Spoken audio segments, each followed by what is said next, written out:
Wakati mmoja nimeenda kwa pale Kiambu na hubiri kanisa hili. Kabla sijasimama ni masaa ya lesson. Nimekaa pale nyuma kanisani pale tu nyuma. Alafu kukaja wasichana wawili walikuwa wameomba wimbo. Kwa hivyo lesson imeisha. Pale kwa transition ni song service. Wasichana wawili wakaja pale mbele wanapeana ki. Ataimba hii wimbo. Kristo, Kristo wane, Kristo wane, Kristo wane.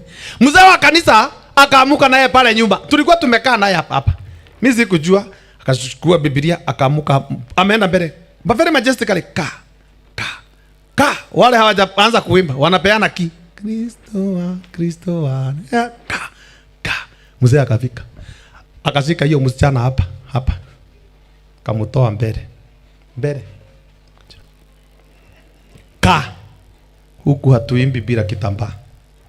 Hakuwa amefunga kitambaa, lakini kalikuwa kamejaribu kale kasichana, kametengeneza nywele, iko vizuri tu. Kamejaribu. Hakaja paka rangi, hakana mapambo, imetengenezwa kitu inaitangwa pamu. Karembo tu kasichana ya wenyewe.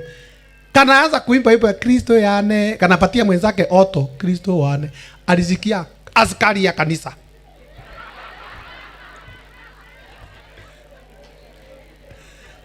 Hapo huku mbele ya kanisa, kanisa ilinyamaza. Unajua yule alibaki ndiye alichanganyikiwa, maana hata yana kitambaa hakukujia kuja kutolewa, alijitoa mwenyewe. Hawakuimba, they never sang. Sasa nikauliza hii ni nini sasa? Hata mahubiri nikabadilisha. Nilihubiri hiyo. Ndio nilihubiri. Kitabu cha Wakorintho 11 fungu la 5 liko wazi. Na linasema Mungu, hebu soma hiyo, haikuwa kwa mahubiri, lakini imenikumbusha kitu. Hebu soma Wakorintho wa kwanza 11 fungu la 15. Wanasema nini Wakorintho wa kwanza 11 fungu la 15? Lakini mwanamke akiwa na nywele ndefu ni fahari kwake. Kwa sababu amepewa zile nywele ndefu ili ziwe badala ya mavazi. Hiyo ni Biblia, si munene. Inasema mwanamke amepewa nywele ndefu iwe ni fahari kwake. Is her beauty. Ni nywele ni beauty. Na tena amepewa hiyo nywele iwe badala ya nini? Ya mavazi. Ifunike nini? Mungu anasema funika nini? Kichwa. Anasema Mungu anasema ukianza pale juu, anasema mwanamume kuomba akiwa amefunika kichwa chake. Kichwa yake ni aibu. Na mwanamume pia kuwa na nywele ndefu. Hapo ni Biblia, soma hiyo sura, imeandika tu hapo. Lakini anapofika kwa mwanamke amepewa nywele. Fahari is beauty. Si ya kufunikwa, lakini amepewa pia ifunike kichwa.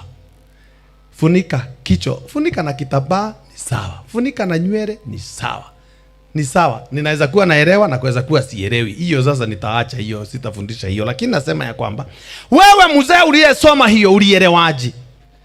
Mungu mwenyewe anazungumza. Mungu aliyetaka mwanaume awe na nywele ndefu, huwa alikuwa anasema, watu kama Samson anasema huyu asinyolewe.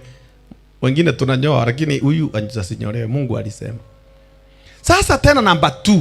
Kwa nini unataka uwe mzee wa kanisa askari? Kwa nini hujui hata kushika hii mtoto ya wenyewe umemuaibisha mbele ya kanisa? Si umemvuja moyo. Sasa si uache, kwani akiimba, akitoa uimbaji amalize yakae, hata tuangaisha sisi. Si ungoje aimbe. Hiyo na anaimba Kristo wa neema yote. Yaani amepeana mtoto ya wenyewe. Si uache hata aimbe stanza moja tu. Beti moja ni kitu ya kunyima mtu. Alafu wewe unakaa wewe ndiye askari ya kanisa.